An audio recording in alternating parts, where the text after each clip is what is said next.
Merci Madame la Présidente, Monsieur le Vice-président Chartier, chers collègues.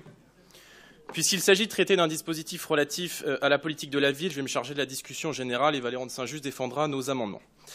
Il y a quelques semaines, lors du vote du budget, nous avions accompagné votre ambition de réduire drastiquement les fonds alloués à la politique de la ville, dont nous savons qu'elle constitue un échec cuisant et coûteux qui n'aura résolu aucun des problèmes de fond qui rongent ces territoires.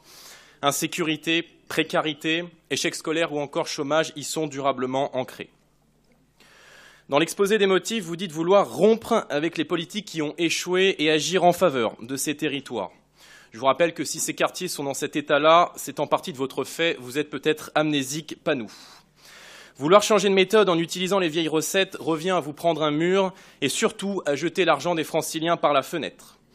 Après tout, ce n'est pas cher, c'est l'État qui paye, dirait le vice-chancelier Hollande.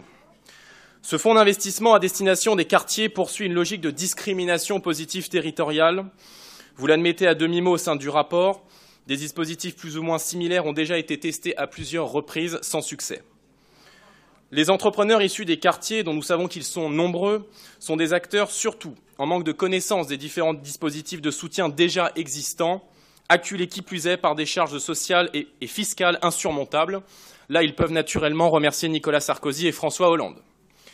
Fidèle à la ligne de conduite de votre famille politique, vous poursuivez, Madame la Présidente, ce matraquage fiscal sur les entrepreneurs en augmentant notamment le versement transport ainsi que la taxe régionale sur le carburant.